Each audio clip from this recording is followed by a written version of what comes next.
อគ្នា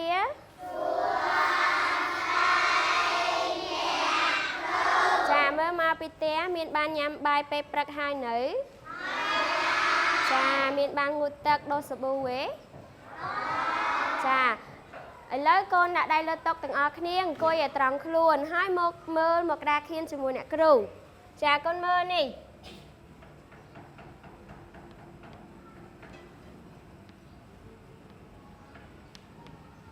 ចាពាក្យនេះអានថាម៉េចកូនចាមួយទៀត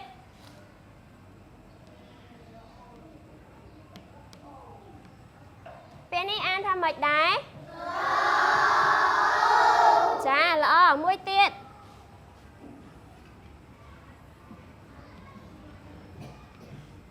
ហ៎ពាក្យនេះវិញចាមួយទៀត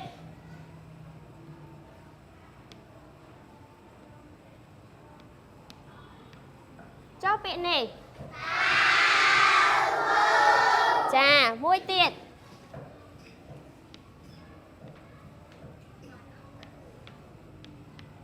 ពាក្យនេះអានថាម៉េចចាអញ្ចឹងកូនអានសារឡើងវិញទាំងអស់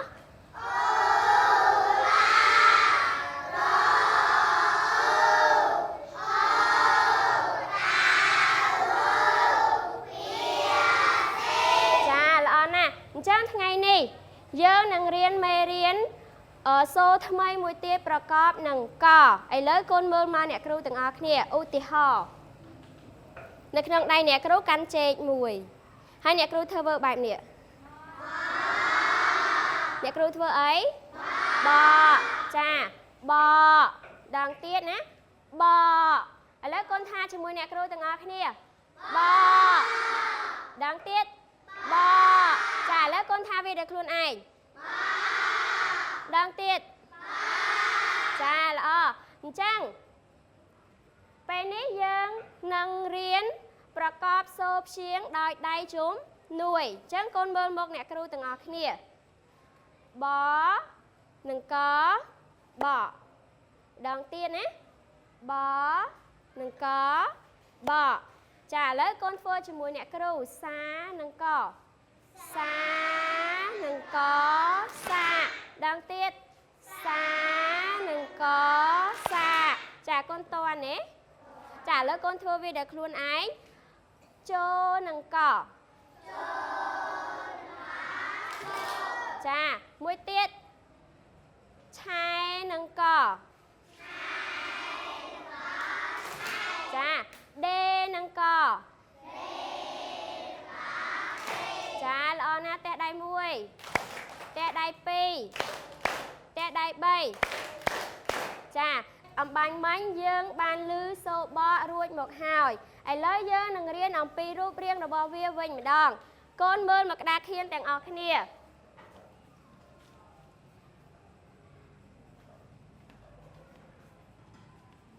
ចានេះគេអានថាបនិងកបដងទៀតបនិងកបកូនថាជាមួយអ្នកគ្រូបនិងកបដងទៀតបនិងកបចាឥឡូវកូនថាវាដោយខ្លួនឯងម្ដងទៀតចាឥឡូវមើលមកអ្នកគ្រូបន្ត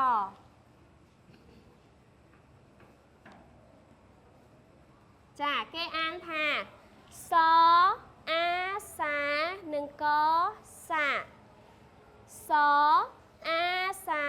និងកសាលើកូនអានជាមួយអ្នកគ្រូសអាសានិងកសាដងទៀតសអាសានិងកសាចាលើកូនអានដោយខ្លួនឯងមើល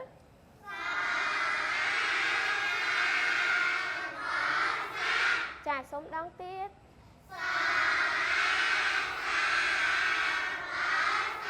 ចា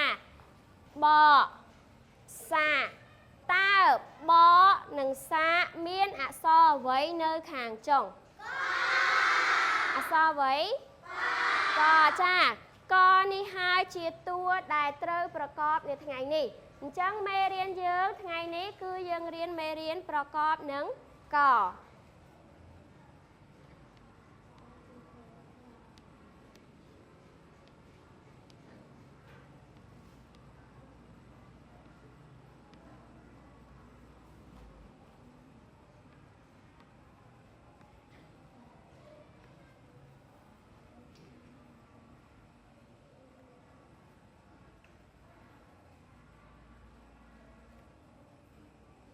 ចាអញ្ចឹងថ្ងៃហ្នឹងគឺយើងរៀនមេរៀនប្រកបនឹង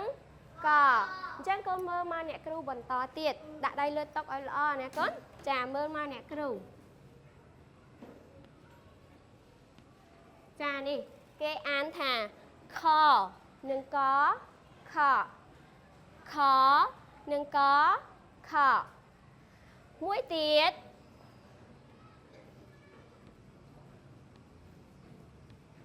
ចាកូនអានបានទេ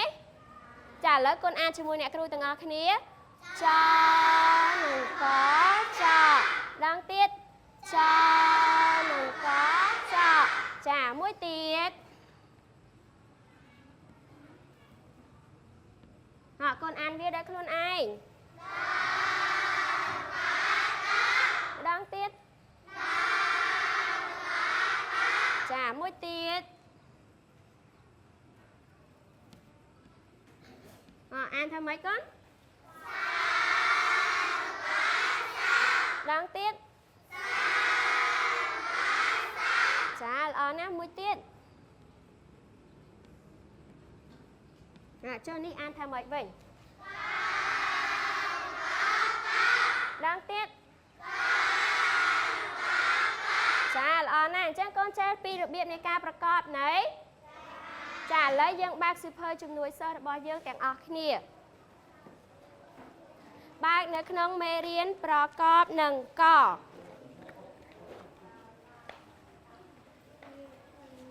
ចានេះមេរៀនប្រកបនឹងកយើងនៅត្រង់នេះឃើញនៅកូនឃើញទាំងអស់គ្នានៅចាឃើញហើយអញ្ចឹងកូនមើលនៅក្នុងតារាងទី1នេះកូនឃើញអត់ជួរឈរតារាងជួរឈរទី1កូនមើលឃើញអត់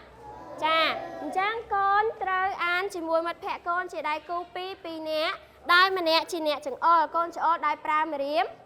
ដៃម្នាក់ជាអ្នកចង្អុលម្នាក់ទៀតជាអ្នកអានហើយកូនផ្លាស់ប្ដូរគ្នាអានទៅវិញទៅមកយ៉ាងហោចណាស់ឲ្យបានម្នាក់2ទៅ3ដងដែរស្ដាប់បានទេចាហើយតតែអ្នកគ្រូធ្វើសញ្ញាឬក៏អ្នកគ្រូនិយាយថាផ្ទះដៃចាំកូនបញ្ឈប់ការអានហ្នឹងបើអ្នកគ្រូអត់តន់ថាអ្នកគ្រូអត់តន់ប្រាប់អីទេកូននៅអានទៅវិញទៅមកម្ដងម្នាក់រហូតស្ដាប់បានទេកូនស្ដាប់បានអត់ចាតផ្ទះដៃ1ផ្ទះដៃ2ផ្ទះដៃ3ចាឥឡូវកូនចាប់ផ្ដើមអានជាដៃគូជាមួយមិត្តភក្តិកូននឹងកបខនឹងកខតនឹងកតដនឹងកដសនឹងកសលនឹងកលចងកចអនឹងកអចាមើល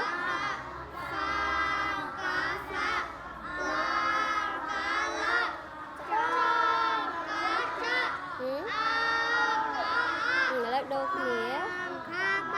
នោះចូលឲ្យចាំបនឹងកប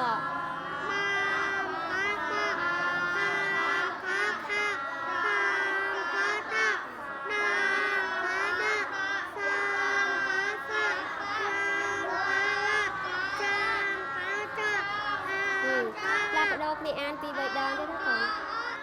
ចាផ្ទះដៃ1ផ្ទះដៃ2ផ្ទះដៃ3ចាឥឡូវកូនទុកសៀវភៅនឹងមកចុងតុវិញទុកឲ្យស្អាតដូចដើមវិញមិនបាច់បិទក៏បានដែរគ្រាន់តែបើបិទកូនដាក់ខ្មៅដៃឬដាក់បន្ទាត់ពីក្នុងហ្នឹងទៅដើម្បីពេលយើងបើកលើក្រោយងាយស្រួលណាចាតើឥឡូវមើលមកអ្នកគ្រូបន្ត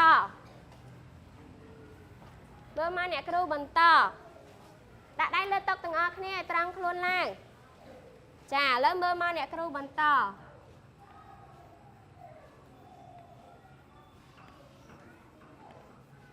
ចានេះគេអានថាកអាកានឹងកកាកអាកានឹងក កាមួយទៀត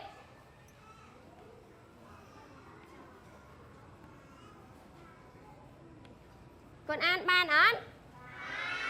តើឥឡូវអានជាមួយអ្នកគ្រូទាំងអស់គ្នាចអូចនឹងកជោដងទៀតចអូចនឹងកជោចាមើលមួយទៀត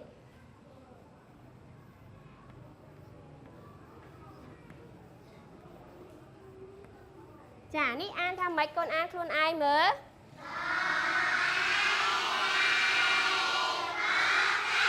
ដងទៀត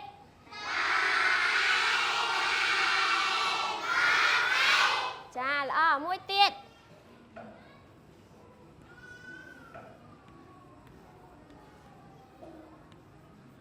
ចាអានថាម៉េច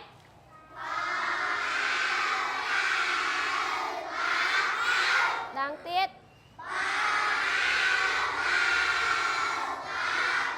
ចាល្អណាស់មួយទៀត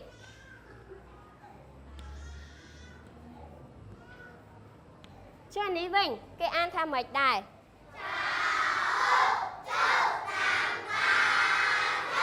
ចាល្អម្ដងទៀតមើលចាល្អណាស់ឥឡូវយើងបើកសៀវភៅជំនួយសិស្សកន្លែងមេរៀនមិញដដែលសារឡើងវិញ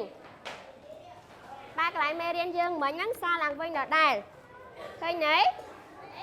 ចាឥឡូវយើងមើលអំបញ្ញមិញយើងបានអាននៅក្នុងតារាងទីប្រមាណទី1ឥឡូវយើងមើលនៅក្នុងជួរឈរតារាងទី2នេះវិញម្ដងកូនមើលឃើញអត់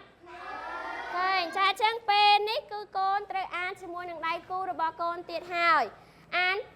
ពីនាក់ម្នាក់ជាអ្នកចង្អុលម្នាក់ទៀតជាអ្នកអានហើយយើងអានផ្លាស់ប្ដូរគ្នាទៅវិញទៅមកម្ដងម្នាក់អានរហូតតអ្នកគ្រូធ្វើសញ្ញាឲ្យឈប់ចាំឈប់ហើយអានបាច់លឺពេកទេពេលដែលយើងអានជាដៃគូយើងអានតែ2នាក់យើងលឺតែ2នាក់ហ្នឹងក៏បានដែរបាច់ឲ្យលឺទាំងអស់គ្នាទេស្ដាប់បានអត់ស្ដាប់បានទេចាអញ្ចឹងពេលអានពី2នាក់ហ្នឹងបាច់អានលឺពេកទេអានតែមកលឺ2នាក់ឯងទៅចាំអ្នកគ្រូដើរស្ដាប់ហើយនឹងដើរមើលអ្នកណាគេចង្អុលខុសចង្អុលអីស្ដាប់បានទេចាតើឥឡូវកូនចាប់ផ្ដើមអានជាដៃគូ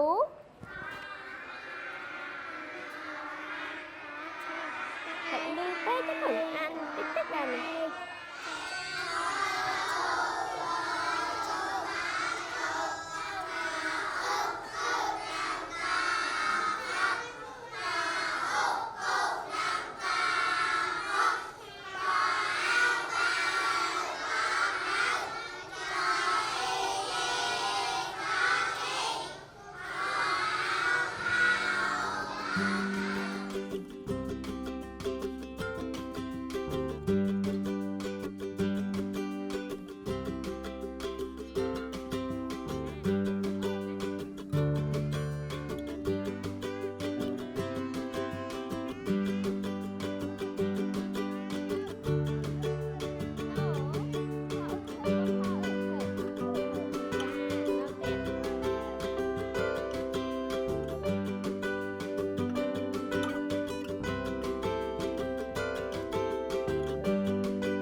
ចាឥឡូវកូនទុកសភៅហ្នឹងនៅជ្រុងតុដោយយកដាក់អីបាំង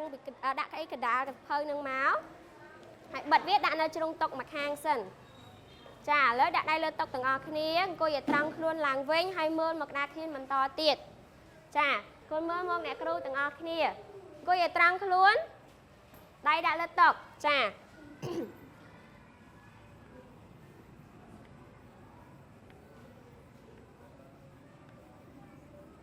ចានេះពាក្យនេះអានថាស្ដាប់អ្នកគ្រូសិនអ្នកគ្រូជាអ្នកអាននេះអក្សរចនឹងកចម្ដងទៀតអក្សរចនឹងកចឥឡូវមើលមកអ្នកគ្រូបន្តទៀត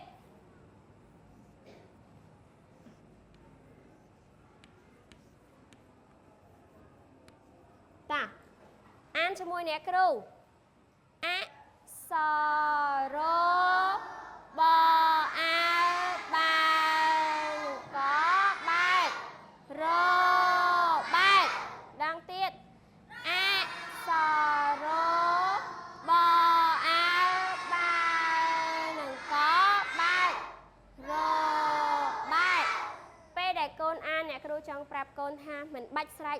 ពេកទេ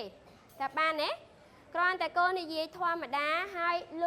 ធម្មតាគឺបានហើយបាច់ចាំបាច់ស្រែកទេព្រោះកាលណាកូនស្រែកទៅវាធ្វើឲ្យរំខានដល់មិត្តភ័ក្តិយើងវិញឯងវាទៅជាថ្លង់តែបានទេចឹងពេលដែលអានបាច់ស្រែកពេកថាធម្មតាបានហើយលឺណៃនេះងាយអង្គុយឲ្យត្រង់ខ្លួនមើលកូនអង្គុយឲ្យត្រង់ហើយកូនដាក់ក្តារស្រួលបួលណាចាតើឥឡូវអានអានេះម្ដងទៀតជាមួយអ្នកគ្រូអសរបអើបើនឹងកបែករបែកចាមួយទៀត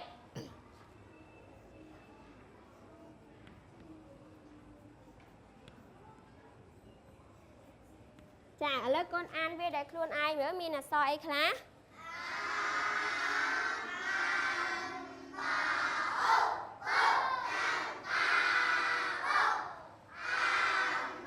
ចាល្អម្ដងទៀត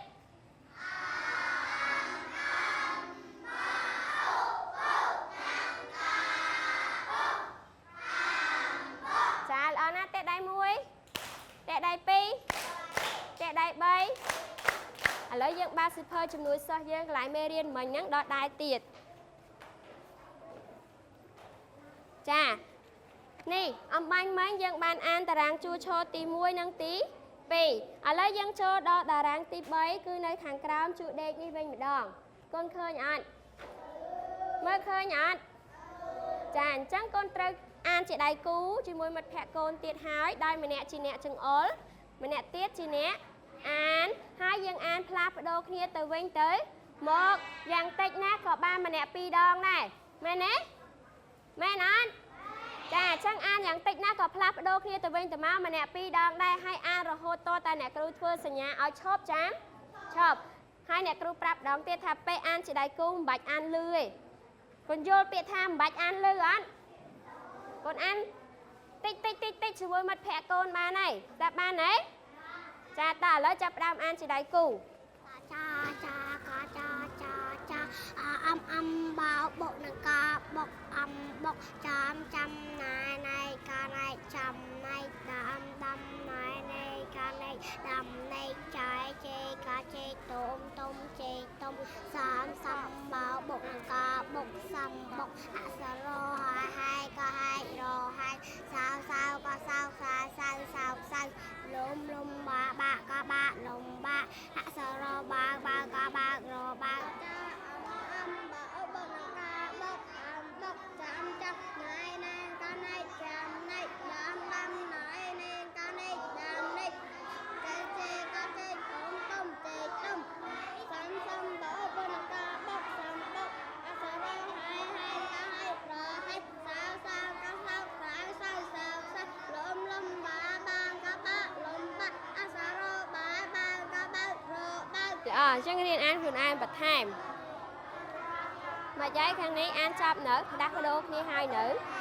បានម្ដងម្នាក់នៅឥឡូវអានម្នាក់ម្ដងទៀតឆ្លាស់គ្នាចឹងដែរគួយឲ្យត្រង់ខ្លួននៅក៏មានឆ្អឹងខ្នងអស់ហើយ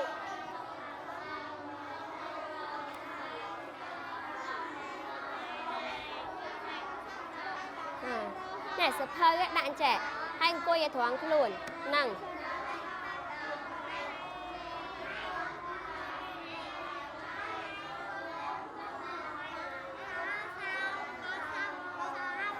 ដាក់សភៅចំកណ្ដាលមកកូនឯងគួយខិតម្នាក់វិញមកចាហើយច្អម្នាក់អាន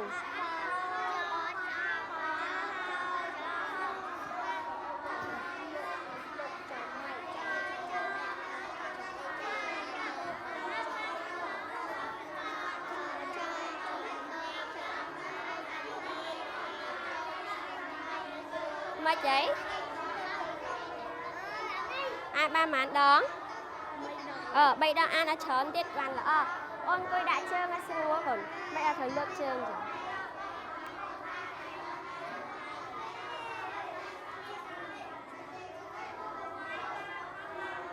ចាតែដៃ1តែដៃ2តែដៃ3ដាក់ដៃលើតុទាំងអស់គ្នាសៀវភៅបិទដាក់មកជ្រុងតុមកខាងដោយឡែកវិញចាកូនរៀបសៀវភៅនឹងជ្រុកឲ្យស្អាតកុំឲ្យញ៉ៃ ដាក់លើសភៅចាស់យើងទៅហើយកូនដាក់ដៃលើតុកូនមើលមកអ្នកគ្រូទាំងអស់គ្នាតាអង្គុយឲ្យត្រង់ខ្លួនអូនជ្រុលសភៅឯងកូនអង្គុយដាក់ដៃលើតុមើលមកអ្នកគ្រូចាអង្គុយឲ្យឃ្លាតគ្នាបន្តិចក្រៅស្អុះអត់គួយចិត្តគ្នាចឹងចាតាមើលមកអ្នកគ្រូបន្តណាអ្នកគ្រូមានពាក្យមួយពាក្យថារាំឡកណាមើលមកអ្នកគ្រូ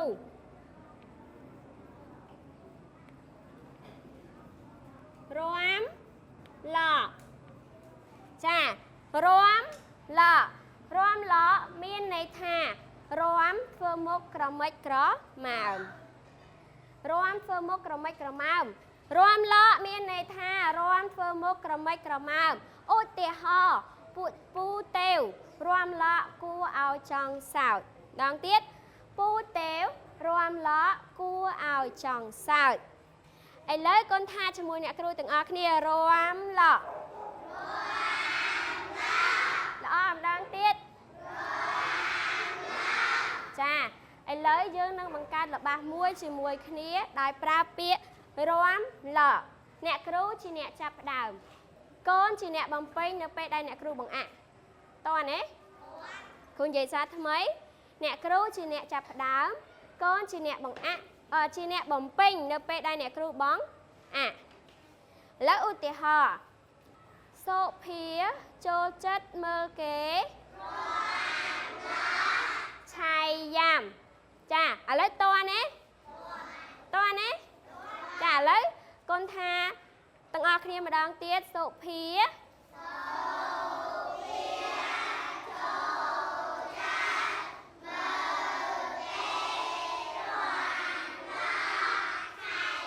ចាល្អចឹងឥឡូវកូនថាពាក្យនេះម្ដងទៀតម្ដងទៀតចាឥឡូវកូនយល់ពាក្យរាំឡកណែចាឥឡូវកូនបែរមុខទៅរកមិត្តភក្តិកូនពីរនាក់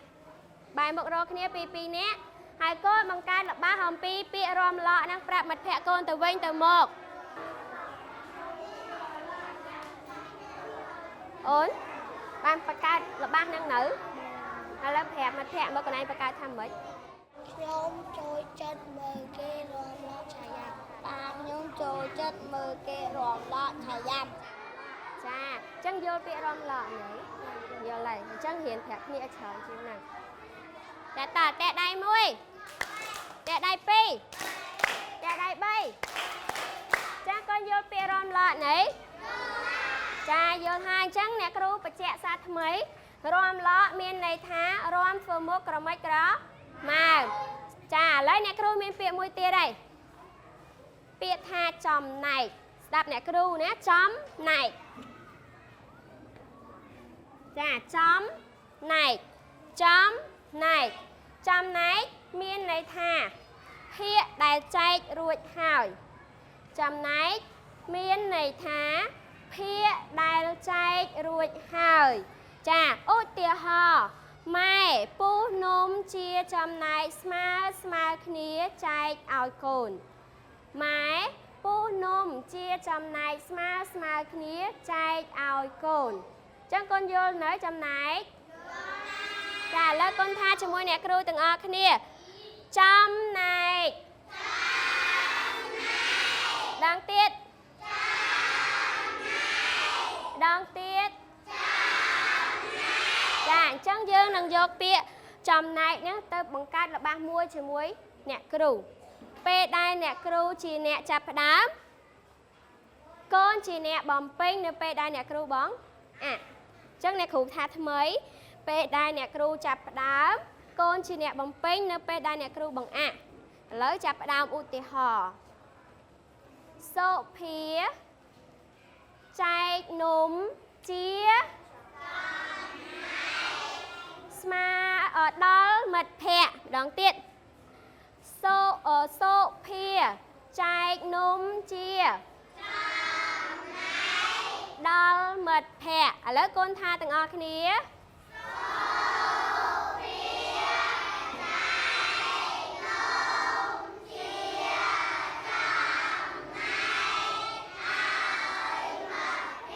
ចាល្អឥឡូវកូនថាពា ពាក្យនេះសារឡើងវិញមើលដងទៀតចាអញ្ចឹងយើងយកពាក្យចំណែកនេះទៅបង្កើតល្បះជាមួយមិត្តភ័ក្តិកូនបែរមុខរកគ្នាហើយបង្កើតពីល្បះតាក់ទងនឹងពាក្យចំណែកប្រាប់គ្នាទៅវិញទៅមកទៀត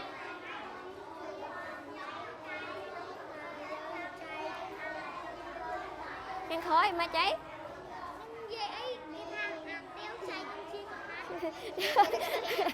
គេយកខ្លួនយកតែចែកជាចំណែកឥឡូវនិយាយឲ្យល្អឲ្យល្បះឲ្យល្អមួយមើល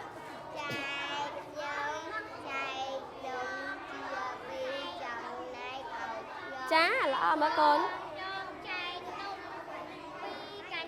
ណាមិនតែកាន់ចប់ពាក្យយើងចំណែកទៅតែចេញកំចប់ឥឡូវបង្កើតម្ដងទៀតមើលចាអង្គុយឲ្យស្រួលហ្នឹងណាអូនបង្កើល្បះចាក់ចូលនឹងចំណែកឲ្យអ្នកគ្រូមួយ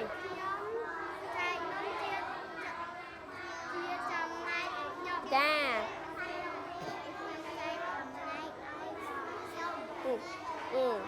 ឥឡូវខាងនេះបង្កើតវិញ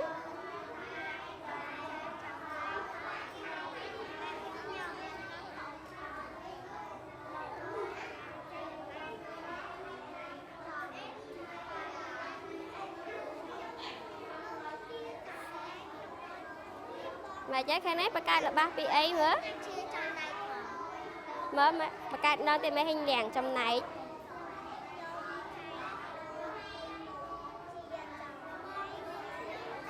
ចាចូលមើលសព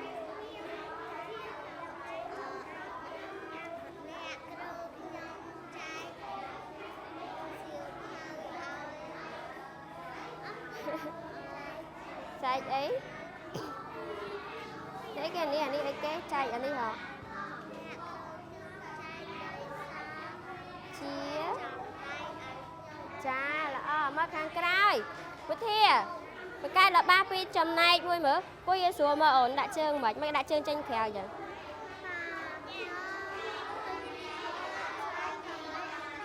ចាចាកូន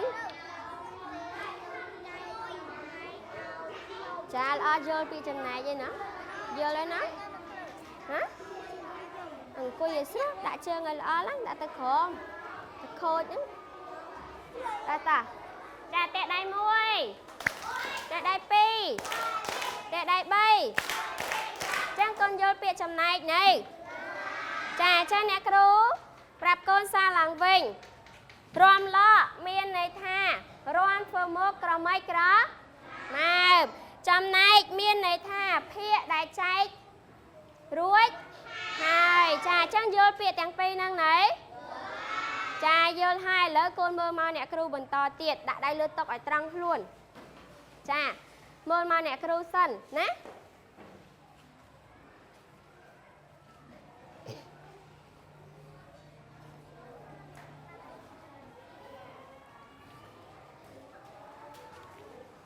ចាមើលមកអ្នកគ្រូមេសាដាក់ដៃលើតុមើលមកអ្នកគ្រូមើលអ្នកគ្រូសិនណាអត់តាន់ធ្វើអីទេ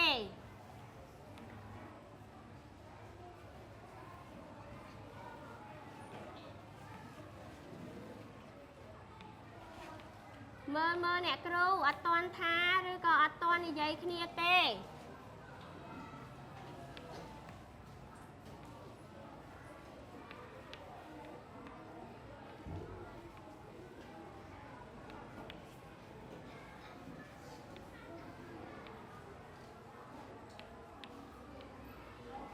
មើលមកអ្នកគ្រូទាំងអស់គ្នាចាឥឡូវកូនមើលមកល្បះនេះជាមួយអ្នកគ្រូតើនៅក្នុងល្បះនេះមានពាក្យអ្វីខ្លះ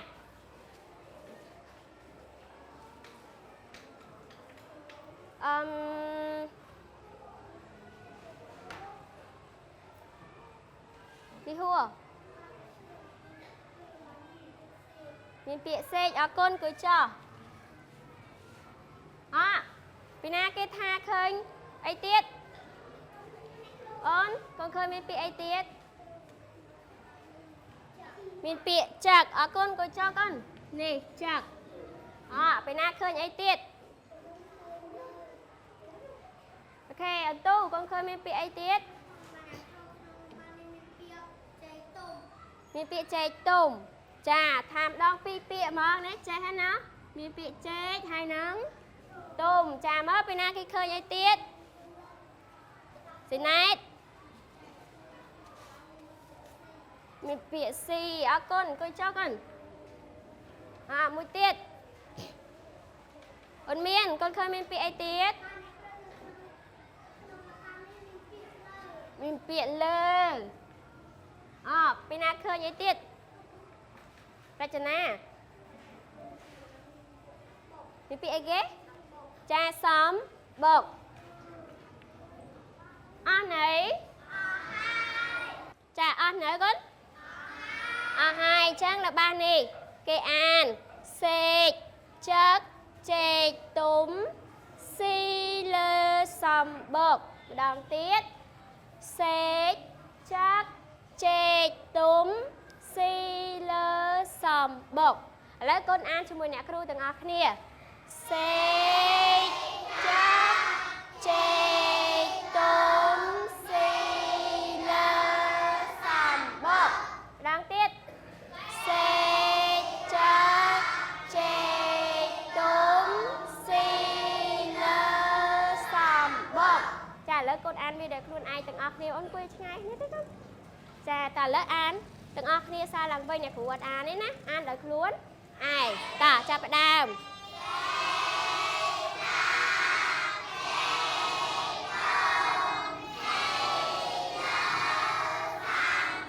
ចាល្អម្ដងទៀត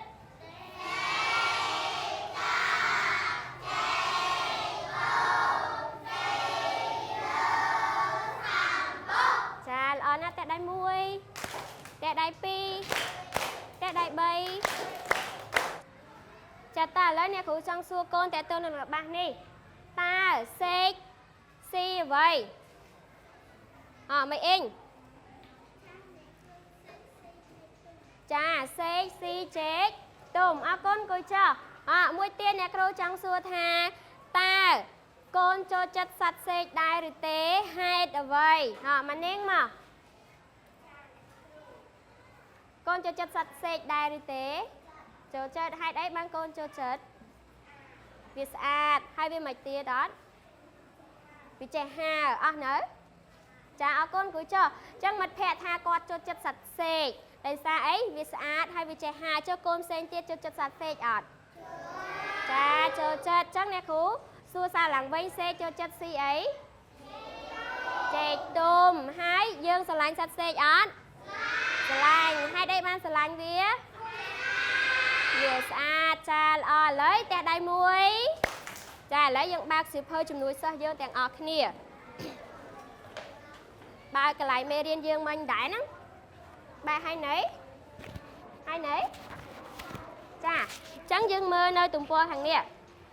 ឃើញនៅចាឥឡូវយើងមើលរូបភាពកូនមើលនៅក្នុងសៀវភៅកូនណាមើលមកអ្នកគ្រូអត់ឃើញទេឆ្ងាយហើយនៅក្នុងសៀវភៅកូនក៏មានដែរអញ្ចឹងកូនមើលតើនៅក្នុងរូបភាពនេះកូនឃើញមានរូបអ្វីខ្លះអូនទេបែរមកមើលសៀវភៅរបស់កូនឡើងណាមិនកុំបើកសៀវភៅមក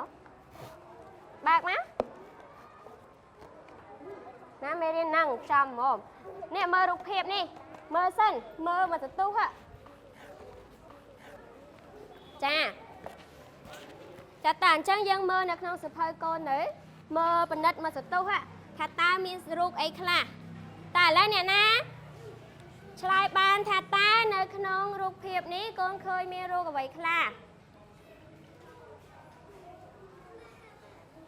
លីហួរកូនឃើញមានរូបអីខ្លះកូនចអស់នៅអីទៀតអស់នៅឆ្លើយអស់មកឃើញមានស្អីខ្លះនិយាយមកឲ្យតាកូនឃើញកកអស់ហើយណាចាកូនក៏ចអ្នកផ្សេងទៀតកូនថាមើលកូនឃើញអីផ្សេងទៀតអត់តាកូនឃើញមានរូបអីខ្លះ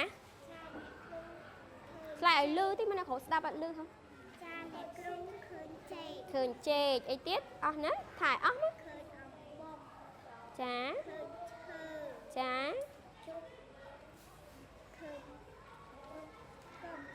ឃើញអីឃើញកកអស់ណាអស់ហើយគឺចាឥឡូវមិត្តភ័ក្ដិយើងថាមិញគាត់ឃើញច ឃើញកកឃើញសេកឃើញចេកឃើញបុកឃើញអីគេនេះតុកឃើញកៅអីចាអញ្ចឹងអត្ថបទនេះរឿងហ្នឹងមានចំណងជើងថាអំបុកមានចំណងជើងថាអំបុកឥឡូវកូនអាចទូទាយបានទេមើលស្មានតិចមើលថាតើរឿងអំបុកហ្នឹងគេនិយាយពីអីមកកូនឆ្លើយមើលអំបុកនិយាយពីអីឆ្លើយឲ្យលឺមកនិយាយពីអី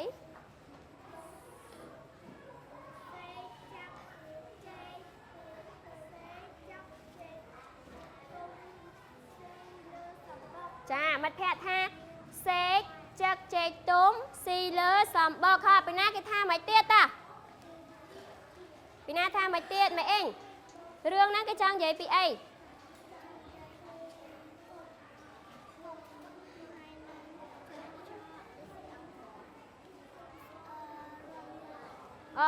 គេថា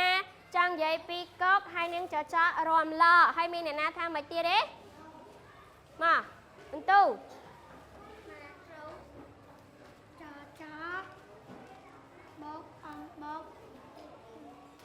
អស់នៅចាអន្ទូថាចចកបុកអំបុកឥឡូវយើងចុះមកអានរឿងនេះជាមួយអ្នកគ្រូអានឲ្យកូនស្ដាប់សិនថាតើមិត្តភក្តិកូនទាយអំបញ្ញមិញត្រូវអត់មេសាក៏ថាសេកចឹកចេកទុំស៊ីលើសំបុកមេអ៊ីងថាចចកនិងកុករំលកដល់ពេលអន្ទូថាចចកបុកអំបុកអញ្ចឹងអ្នកគ្រូនឹងអានរឿងហ្នឹងឲ្យកូនស្ដាប់អញ្ចឹងនៅពេលដែលអ្នកគ្រូអានកូនយកដៃចង្អុលតាមអក្សរតែបានទេហើយកុំតាន់អានមាត់ឡូឡាឬក៏ជជែកគ្នាកូនយកដៃចង្អុលតាមអក្សរអ្នកគ្រូនឹងអានឲ្យកូនស្ដាប់ឥឡូវអ្នកគ្រូចាប់ផ្ដើមណាចាអំបុកចចនាំកុកបុកអំបុកកុកថាគួរចែកអំបុកជាចំណែកសេកចឹកចេកទុំស៊ីលើសំបុកចចកុកនាំសេកស៊ីអំបុកចេកទុំចចសេកកុករំលកឥឡូវអ្នកគ្រូអានឲ្យម្ដងទៀតណាចាអញ្ចឹងសារថ្មីណាអ្នកគ្រូអានសារឡើងវិញម្ដងទៀតមើលយកដៃចង្អុលទាំងអស់គ្នាអំបុកចចនាំកុកបុកអំបុកកុកថាគួរចែកអំបុកជាចំណែកសេកចឹកចេកទុំស៊ីលើសំបុកចចកុកនាំសេកស៊ីអំបុកចេកទុំចចសេកកុករំលកចាឥឡូវកូនអាចអានបានអត់អានបានអត់អូសេចលឿនណាចេះហើយណាតើឥឡូវអានជាមួយអ្នកគ្រូទាំងអស់គ្នាត្រៀមអ្នកគ្រូរាប់13យើងអានហើយមិនបាច់ស្រេចពេកទេតើ1 2 3អំបុកចចនាំកុកបុកអំបុកកុកថាគួរចែកអំបុកជាចំណែកសេកចឹកចេកទុំស៊ីលើសំបុកចចកុកនាំសេកស៊ីអំបុកចេកទុំចចសេកកុករំលកចាអញ្ចឹងកូនអាចអានបានអត់ឥឡូវកូនអង្គុយមកតុម៉ាននេះម៉ាននេះ2ឥឡូវយើងអានជាដៃគូទៀតហើយដោយម្នាក់ជាអ្នកចង្អុលម្នាក់ជាអ្នកអានកូនអានត្រឡប់ទៅត្រឡប់មកម្ដងម្នាក់ឲ្យបានច្រើនដងដើម្បីឲ្យយល់ពីរឿងហ្នឹងឲ្យបានច្បាស់តើណាចឹងអានយ៉ាងតិចក៏ម្នាក់2ដងដែរមែនទេមែនអត់ចាអញ្ចឹងឥឡូវកូនអានជាមួយមិត្តភក្តិកូនម្នាក់ជាអ្នកចង្អុលម្នាក់ជាអ្នកអានអត់ឲ្យលេងទេគឺអានតែបានទេ ចាតាឥឡូវចាប់ផ្ដើមអានជាមួយដៃគូកូនម្នាក់ច្អល់ម្នាក់អានអ្នកគ្រូដើមមើលហើយតាចាប់ផ្ដើមតាសភៅតែមួយបានទេ សេចក្ដីចេកទុំស៊ីលើសំបុកចាចាមកនំសេកស៊ីអំបុកចេកទុំចាចាសេកកករំឡោ តាឥឡូវកូនអានអ្នកគ្រូច្អល់ឲ្យ អំបុកចាចាងាំកកបុកអំបុកកកថាគួចេកអំបុកជាចំណៃសេចក្ដីចេកទុំស៊ីលើសំបុកចាចាកកងាំសេកស៊ីអំបុកចេកទុំចាចាសេកកករំឡោ ឥឡូវអានខ្លួនឯងឲ្យបាក់4 5ដង អំបុក ម៉េចហីពីណានេះអានមកខិតមកនេះមើលបុរីអានគួយឲ្យត្រង់ខ្លួន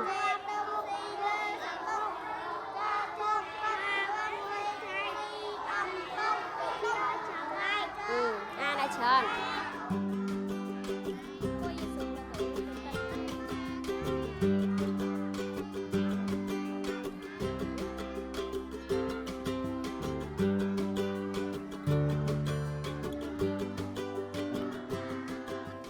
ឥឡូវមើលមកអ្នកគ្រូទាំងអស់គ្នាចាចឹងយើងអានរឿងនឹងរួចហើយឥឡូវអ្នកគ្រូមានសំណួរមួយចង់សួរកូនថាតើនៅក្នុងរឿងនេះមានសត្វអ្វីខ្លះចឹងដើម្បីដឹងចម្លើយនឹងទាំងអស់គ្នាកូនអានរឿងនឹងសារឡើងវិញរកឲ្យដល់កន្លែងថាមានសត្វអ្វីខ្លះនៅក្នុងនឹងឲ្យអ្នកគ្រូដឹងតាទាំងអស់គ្នាអានសារឡើងវិញទាំងអស់គ្នាតា1 2 3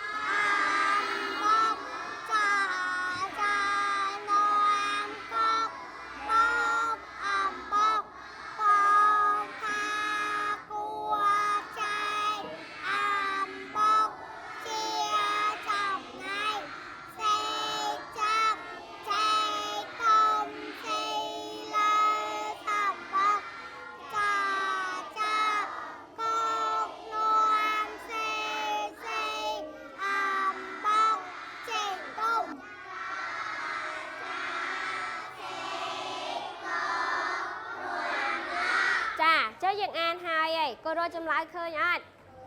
ឃើញតាឥឡូវតាក្នុងរឿងហ្នឹងមានសត្វអ្វីខ្លះមកកូនងើបឈរឡើងចាមិត្តភ័ក្តិឆ្លើយថាមានសត្វចចកុកហើយនឹងសេកត្រឹមត្រូវដែរឬទេចាកូនអានមិញឃើញចឹងអត់ឃើញចាអរគុណកូនគ្រូចោះត្រឹមត្រូវណាស់ចាមួយទៀតតើសេកចឹកចេកនៅឯណាឥឡូវអានជាមួយអ្នកគ្រូសិនដើម្បីឲ្យដឹងចម្លើយនឹងកាន់តែច្បាស់អានសារឡើងវិញទាំងអស់គ្នារកចម្លើយនឹងឲ្យឃើញតោះ1 2 3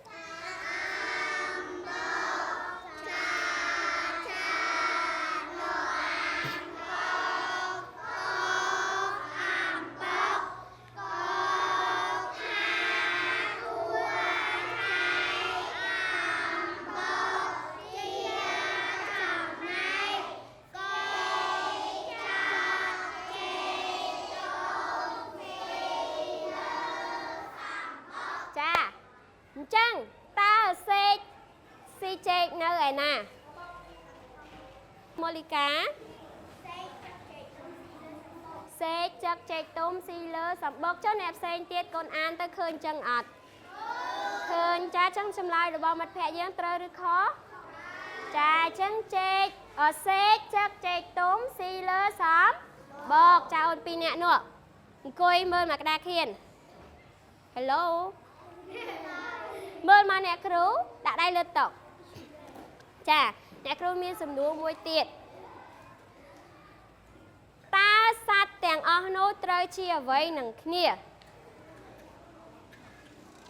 សុភ័ណ្ឌតើសត្វទាំងអស់នោះត្រូវជាអ្វីនឹងគ្នា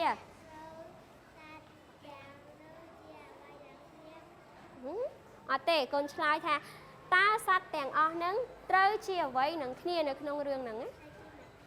ត្រូវជាមិត្តហេអរគុណគូចោះមកម្នាក់ទៀតឆ្លើយឲ្យល្អឲ្យពេញមើលមិនហួរតើសត្វទាំងអស់ហ្នឹងត្រូវជាអីនឹងគ្នាត្រូវជាមិត្តណាគ្នាអរគុណគូចោះអញ្ចឹងអ្នកផ្សេងទៀតគិតចឹងដែរអត់ចាសត្វទាំងអស់នៅក្នុងរឿងហ្នឹងគឺជាមិត្តនឹងគ្នាចាឥឡូវអ្នកគ្រូសួរកូនមួយទៀតដែរតើ កូនស្គាល់សត្វអ្វីខ្លះទៀតក្រៅពីសត្វនៅក្នុងមេរៀនហ្នឹងកូនស្គាល់សត្វអីផ្សេងទៀតអត់តាពិសុភាល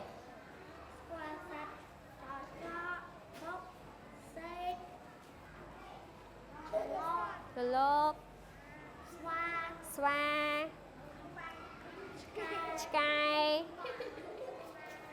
ណាកុំសើចគេណាជ្រូកឆ្មាស្កាកែវអស់នៅណានៅច្រើនទៀតមែនទេចាអរគុណគូចោះមកអូនកូនក្រៅឈរមើលកូនស្គាល់សត្វអីទៀតក្រៅពីសត្វនៅក្នុងរឿងសេកកកចានឹងតែកុំសើចគេបាយមកមកណាអូកងោកដំរីចាល្អអូយមិត្តភក្តិយើងស្គាល់បានច្រើនណាស្គាល់ឡើងដៃនៅសើទៀតស្លាប់ឃើញអត់ឃើញនៅណាហាឃើញក្នុងព្រៃយោគេបានចូលទៅជួបដៃនៅសើក្នុងព្រៃទៀតអមែនអញ្ចឹងអ្នកទាំងអស់គ្នាអញ្ចឹងកូនទាំងអស់គ្នាអ្នកគ្រូគិតថាកូនប្រកាសជាស្គាល់សត្វបានច្រើនទេមែនទេ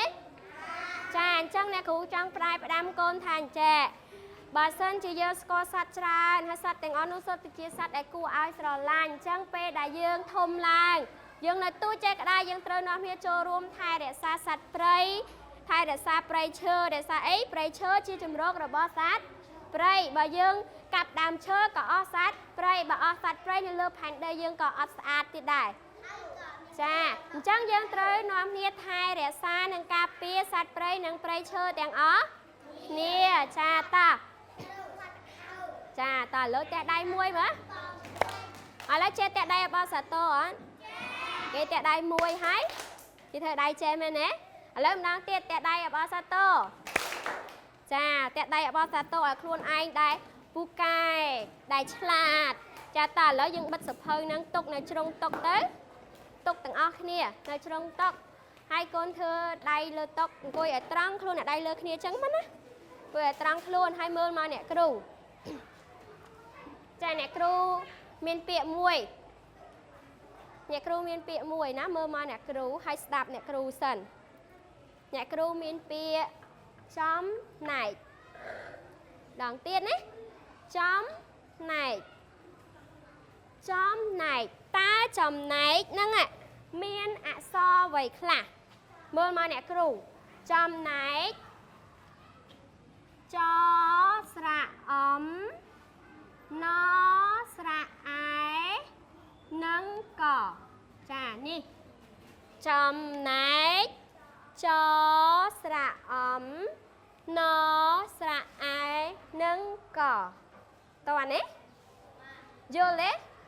ចាអញ្ចឹងតិចទៀតពេលដែលអ្នកគ្រូនិយាយពាក្យកូនត្រូវស្ដាប់បន្ទាប់ពីស្ដាប់ហើយកូនអាចប្រាប់អ្នកគ្រូបានថាអក្សរនឹងមានអក្សរអ្វីហើយកូនដកក្តារមកទាំងអស់គ្នាមកលើដកក្តារមកបែរមកមុខទាំងអស់គ្នាដកក្តារឲ្យដាក់ដៃលើតុអត់តន់ទៅសេអីទាំងអស់ចាំអ្នកគ្រូឲ្យសរសេរចាំសរសេរតើហើយណែតែដៃ1តែដៃ2តែដៃ3ដៃដាក់លើតុចាឥឡូវនេះអ្នកគ្រូមានពាក្យមួយទៀតហ៎មានពាក្យថាដំណេកដងទៀតដំណេកឥឡូវកូនថាជាមួយអ្នកគ្រូមើលដំណេកមានអក្សរដស្រៈអំណស្រៈអេនិងកដងទៀតដំណេកមានអក្សរអ្វីខ្លះដំណេកដស្រៈអំណស្រៈអេនិងកឥឡូវយើងសរសេរជាមួយអ្នកគ្រូទាំងអស់គ្នាដំណេក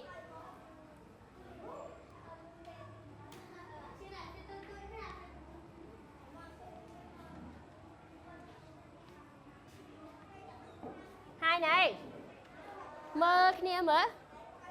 ជួយអាចមើលគ្នាមើលសេត្រូវឬខុសមានអ្នកសរសេរខុសអត់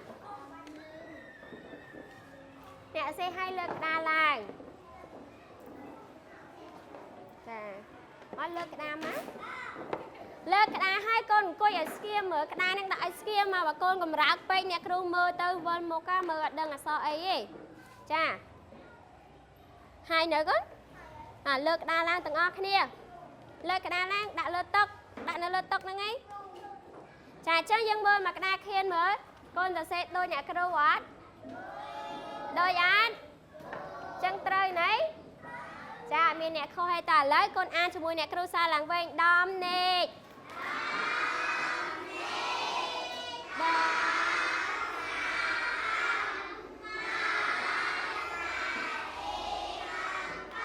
ចាល្អលុបចេញលើកនេះអ្នកគ្រូអត់សរសេរហើយក៏អ្នកគ្រូអត់អានឬក៏អត់ប្រាប់កូនទៀតដែរកូនចាំស្ដាប់ថាតើពាក្យអ្វីឥឡូវស្ដាប់ទាំងអស់គ្នាអំបុកដងទៀតណាអំបុកសាថ្មីអំបុកឥឡូវកូនអាចប្រាប់អ្នកគ្រូបានអត់អំបុកហ្នឹងមានអក្សរអ្វីខ្លះអំបុក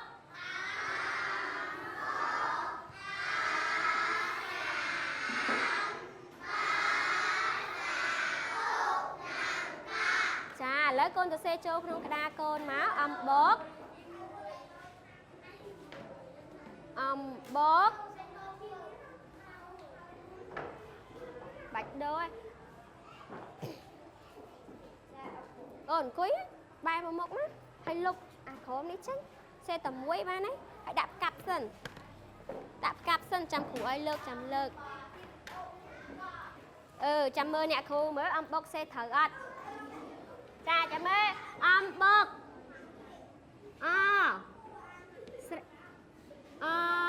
ស្រៈអំបស្រៈអូនិងកមានអ្នកសេខុសហេមកលើកក្តារមើលស្រួលមើលចាឥឡូវកូនអានទាំងអស់គ្នាអំបុក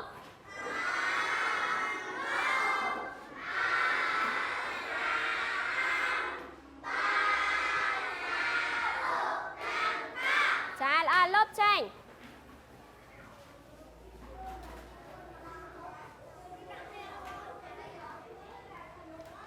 មើលមកអ្នកគ្រូមានពាក្យមួយទៀតអត់ទាន់អស់ទេបំបែកណាបំបែកឥឡូវកូនថាទាំងអស់គ្នាបំបែកមានអក្សរអ្វីខ្លះបំបែក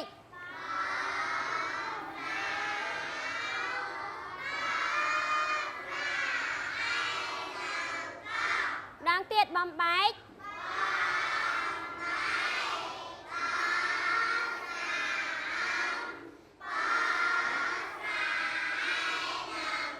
ចាឥឡូវកូនសរសេរចូលនៅក្នុងក្តារកូនអត់ទេស្ងាត់មិនសេមុនអ្នកគ្រូឯងឲ្យថាឥឡូវស្ងាត់សរសេរឲ្យល្អអ្នកគ្រូដើមមើលសិនអ្នកណាខ្លះសរសេរអត់ស្អាតសេឲ្យស្អាតដល់ស្អីគេខាងលើនោះអូនអក្ស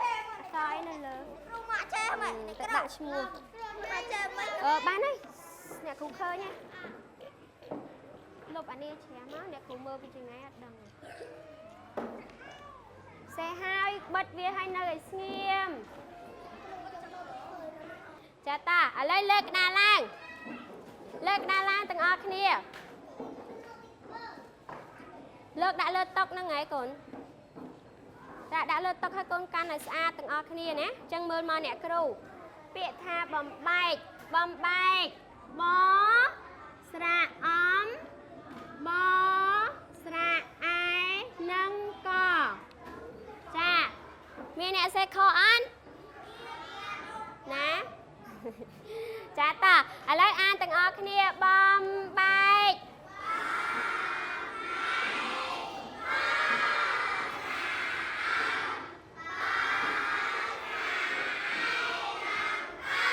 លុបចេញ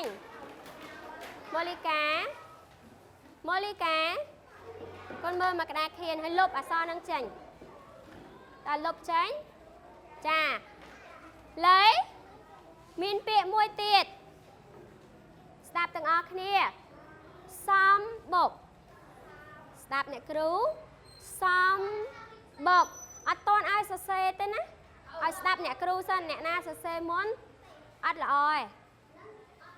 ចាហ្នឹងគេហៅអ្នកអត់ចេះវិញហីដាក់ក្តារស្រួលម្ដងទៀតសំបុកសំបុកសំបុកមានអក្សរអ្វីខ្លះ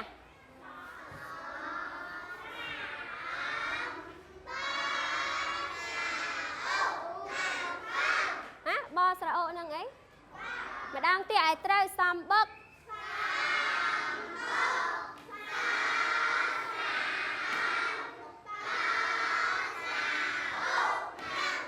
ចាឥឡូវកូនសេចូលក្នុងក្តារ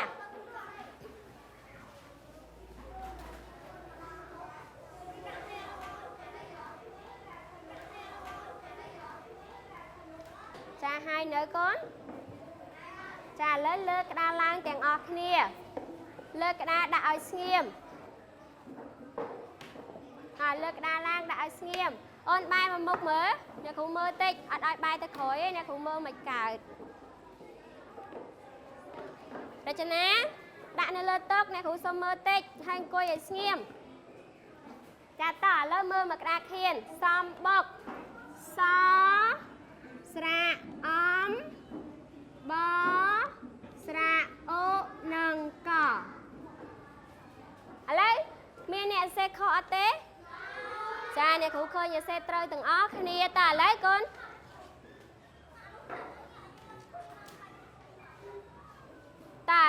អានសំបុកម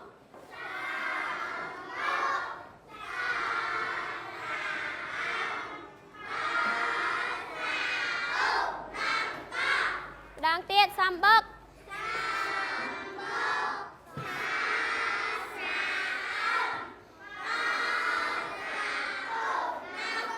ចាលុបចេញទះដៃ1ទះដៃ2ទះដៃ3ឥឡូវកុំឲ្យយើងហត់ខ្លាំងកូនទះដៃកូកាកូឡាមួយមើល1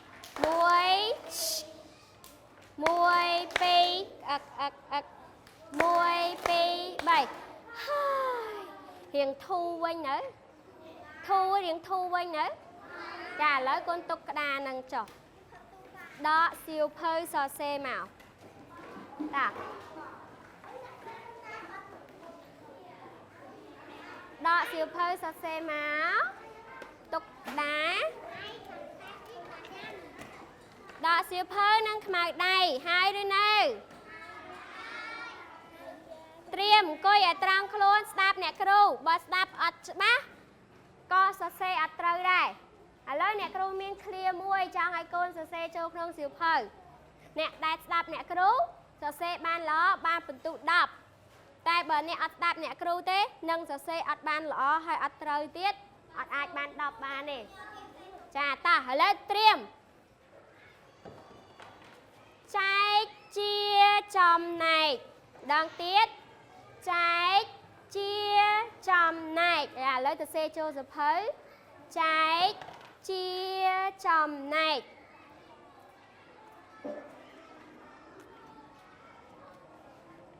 ចែកជាចំណែក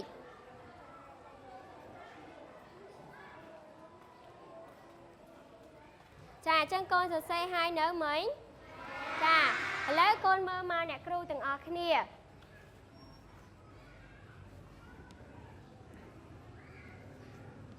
ចែកជាចំណែកចានេះដែលឃ្លាដែលអ្នកគ្រូហៅកូនមិញចែកជាចំណែកកូនមើលនៅក្នុងសៀវភៅកូនមើលតើកូនសរសេរដូចអ្នកគ្រូដែរឬទេបើខុសកូនលុបកាយវាឲ្យត្រូវវិញមកបើអ្នកត្រូវហើយគឺនៅឲ្យស្ងៀមណាចាបើត្រូវហើយមិនបាច់លុបទេយ៉ាត់តែត្រូវហើយលុបដែរចាអង្គុយនៅនឹងហើយកូនម៉េចអង្គុយនឹងហើយចាំអ្នកគ្រូយកឲ្យចែកជាណាគេមានចូលលុបនេះអង្គុយឲ្យស្ងៀមអត់ឲ្យចិត្តទឹកចិត្តតងទេសេឡើង2ដងសេតែមួយបានទេលុបចេញមួយវិញណកចូលលុបចេញចាហើយនៅកែហើយនៅអង្គុយហ្នឹងហើយក កែហើយនៅចែកជាចំណែកចាហើយទាំងអស់គ្នាហើយឬណែចឹងពេលត្រឡប់ទៅផ្ទះវិញកូនបើកមេរៀននេះនៅក្នុងសៀវភៅសិក្សាគោលយើងនៅក្នុងមេរៀនប្រកបនឹងក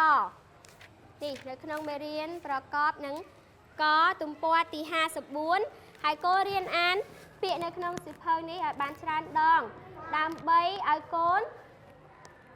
ចេះហើយនឹងអានបានកាន់តែល្អចឹងត្រឡប់ទៅផ្ទះវិញកុំភ្លេចអានមេរៀននៅក្នុងទំព័រហ្នឹងផងថាបានទេ